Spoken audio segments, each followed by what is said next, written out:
साथियों, तो हम अभी भोपाल में हैं और जैसे कि आप सबको इन्फॉर्मेशन जैसे भी होती है हम आपको अपडेट करवा देते हैं। पहले तो आपको ये वीडियो बहुत अच्छे से समझना है, क्योंकि कुछ लोग, एक तो क्या है, हमारी जो आदत है वो कमेंट्स पढ़ने की है, रिस्पांस जानने की है, लेकिन कुछ लोग बिना सोचे समझे कुछ भी लिख देते हैं, उसमें कुछ भी लिख देते हैं। तो ऐसे नहीं लिखना है, सोचना है, समझना है, संघर्ष को और प्रयास को देखना है। देखो, अपने हाथ में सिर्फ प्रयास है, और मैंने आपको बोला भी है कि ये प्रयास अब बहुत हो चुका है। अब हम अंतिम रूप से जून में और कर रहे हैं। जून के बाद अगर रिज़ल्ट मिल जाता है तो ठीक है, और फिर उसके बाद अब कब तक करेंगे, ठीक है साथियों। कुछ लोग कमेंट्स कर रहे हैं कि पद वृद्धि का पॉइंट क्यों नहीं जोड़ा है, और पद वृद्धि का पॉइंट जोड़ना ज़रूरी है, ऐसा कुछ कह रहे हैं। लेकिन मैं आपको बता दूं, मैंने आपको बताया कि प्रमुख मुद्दे हैं जो 4 हैं। प्रमुख मुद्दे 4 आपको मैंने बताए हैं। एक तो बिना किसी कारण ओबीसी के जो नियुक्ति पत्र रुके हैं उनको जारी किया जाए, एक तो वो मेन मुद्दा है। दूसरा है डॉक्यूमेंट वेरिफिकेशन जिनका हुआ है, जिनकी चॉइस फिलिंग हुई है, डिस्ट्रिक्ट चॉइस फिलिंग तक हो गई है, उनके नियुक्ति पत्र जारी किए जाए। जो तीसरी डिमांड है वो है माननीय हाईकोर्ट द्वारा जो 1696 का जो दिया था आदेश, 2 महीने का टाइम था, वो भी पूरा हो चुका है, तो उस प्रक्रिया को पूरा किया जाए। प्लस 525 जो पहली काउंसलिंग के ट्राइबल के जो पद बचे हुए थे, तो उनको भी साथ में उसकी प्रक्रिया की जाए। चौथा जो मेन मुद्दा है वो है जो फर्जी दिव्यांग अभी तक निकले जा चुके हैं, बाहर निकल गए फर्जी, उनकी जगह, या जो भी फर्जी दिव्यांग हैं उनकी जगह वास्तविक दिव्यांगों को जॉब दी जाए या उनकी काउंसलिंग की जाए। ये सिर्फ 4 मांगे हैं।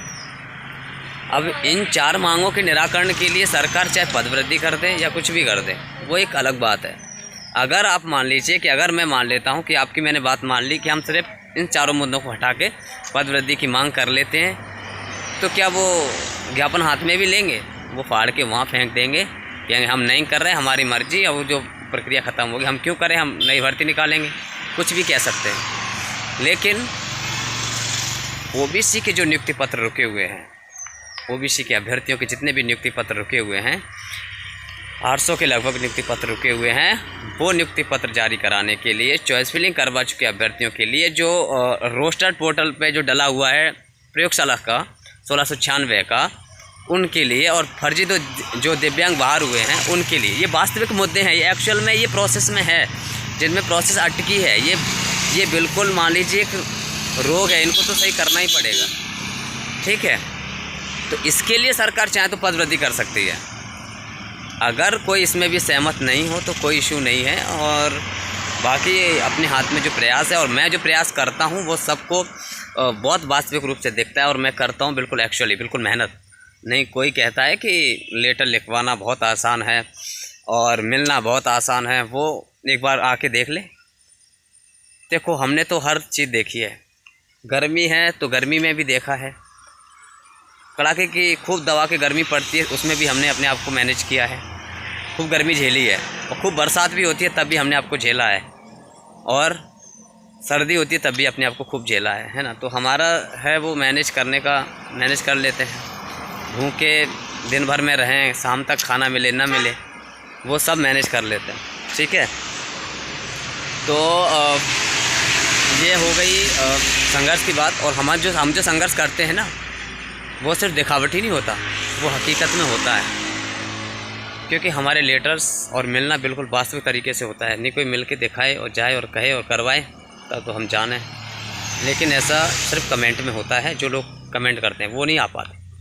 तो हम हैं जो प्रयास एक्चुअल में करते हैं, और एक्चुअली देखो, मेरा तो खुद का जुनून है, किसी का दबाव नहीं है मुझे, कोई किसी से मुझे कोई रिस्पॉन्सिबिलिटी किसी ऐसी वाली नहीं है, लेकिन मेरा खुद के अंदर के जुनून है। कितनी गर्मी में हालात ख़राब हो रहे हैं, खाना भी नहीं खा पा रहे हैं टाइम से, पानी भी नहीं पी पा रहे हैं, नए मंत्री मिल रहे हैं तो पैदल भागना पड़ रहा है, ऑटो करने पड़ते हैं उल्टे सीधे, तो किस लिए करने पड़ते हैं। इसीलिए मैंने आपको बता दिया 4 प्रमुख मांग हैं, उनके लिए हम प्रयास कर रहे हैं। और मैं आपको आज का बता दूं, पूरा वीडियो तो आपने देख ही रहा है, और आप सुन लो कि अभी जो माननीय शिक्षा मंत्री जी से मुलाकात हुई है, अभी वल्लभ भवन से माननीय शिक्षा मंत्री से मिल के आया हूँ मैं, तो उन्होंने कहा है कि आप 4 दिन पहले हमसे मिलने आए थे, आज आप शुभकामनाएं देने आए, अच्छी बात है, हम एक्सेप्ट करते हैं। साथ में हमने इस प्रक्रिया के लिए जो आप 4 दिन पहले आए थे, हमने पूरा संज्ञान में लिया है और हम हर संभव प्रयास कर रहे हैं कि इसके लिए हम क्या सॉल्यूशन निकाल सकते हैं।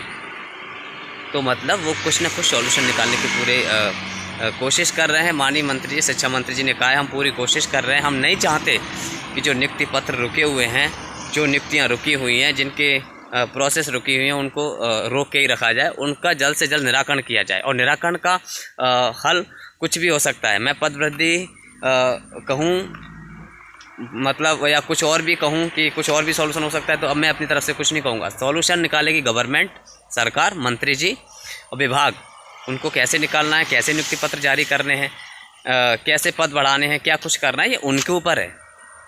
फ्रेश मांगे सिर्फ 4 हैं, अगर कोई दिमाग में रखे हो तो वो हटा दे। 4 फ्रेश मांगे हैं जो मैंने आपको कई बार दोहराई हैं, हर बार दोहराई हैं।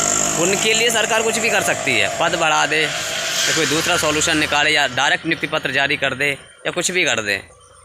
अपना है हक मांगना, अधिकार मांगना, अपना हक के लिए लड़ना, बस वो हम कर रहे हैं। ठीक है, और वास्तविक मुद्दे हैं उनको उठाना ही सही बात रहती है, जिससे कुछ हो सकता है। ठीक है, दूसरी बात, आज हम इंदर सिंह परमार जी के जो उच्च शिक्षा मंत्री जी वहाँ आए हैं, तो वहाँ भी आके हमने मतलब लिखवाया है। और जो OSD सर हैं जो उन्होंने लेटर लिया और हमने कहा था सर कि आप एक बार, अब आपके हाथ में तो कुछ है नहीं हमारा प्राथमिक शिक्षक का, उच्च माध्यमिक का, क्योंकि आप उच्च शिक्षा मंत्री के हैं और वहाँ का जो भी मैटर होगा उच्च शिक्षा का वो भी आप देखेंगे। आप तो प्राथमिक और माध्यमिक, उच्च माध्यमिक का तो मतलब स्कूल शिक्षा का नहीं देखेंगे, आप उच्च शिक्षा का देखेंगे। तो आप सर कम से कम आपके यहाँ से तो हम गुजरे हुए हैं, मांगे आपके यहाँ हमने बहुत की हैं, तो आप एक काम कर दीजिए कि माननीय शिक्षा मंत्री जी ने भी कहा था कि एक बार वो लेटर लिखें या कुछ लिख के दें। तो हमने वो भी आज हमने OSD सर से लिखवा लिया है। ये प्रूफ आप हम देखेंगे, हमने अभी आपको दिखा दिया है। ठीक है, तो हमने काम वो किया है जो एक्चुअल में वास्तविक काम है। ठीक है, हमने वो भी करवा लिया। अब ज़रूरत पड़ेगी जब भी हमें शिक्षा मंत्री जी कहेंगे हम वो दे देंगे जाके। तो हम जो है वास्तविक कर रहे हैं और बाकी देखते हैं जो क्या होता है, लेकिन कोशिश अपने हाथ में है। और तीसरी बात, कुछ लोग कह रहे हैं कि अभी प्रोटेस्ट वगैरह क्यों नहीं हो रहा और ये बाकी चीज़ें क्या चल रही। तो अभी मैं आपको बता दूं कि वर्ग 1 के जो सर हैं उनसे मेरी कल या परसों में चर्चा होने वाली है, इसलिए मुझे रुकना बहुत ज़रूरी है। तो कल परसों में जैसे फाइनल हो जाए, अगर वो सहमति व्यक्त करेंगे कि हमारे साथ आप प्रोटेस्ट कर सकते हैं, मांग कर सकते हैं, तो ठीक है। अगर वो कहेंगे नहीं कर सकते तो फिर नहीं करेंगे। लेकिन फिर जो प्रयास है वो कभी बंद नहीं होगा। जून के महीने में लगातार चलेगा जब तक हमारी प्रोसेस चालू नहीं हो जाती।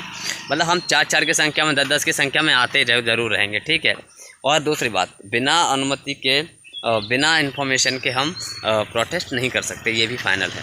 तो हम पहले तो देखते हैं कि वर्ग एक के साथ क्या होता है, हम उनके साथ कर सकते हैं कि नहीं कर सकते हैं, उनका मत क्या है और वो किस रूप में देखते हैं। पहली बात तो वहाँ से फाइनल होगी। हाँ, अगर उन्होंने मना कर दिया तो हम अपने स्तर पर जैसा प्रयास है वैसा हम फिर ज़रूर करेंगे। और अपने साथ ही हैं जो पूरे मध्य प्रदेश के कम से कम 100-200 लोग तो एक्टिव होंगे ही।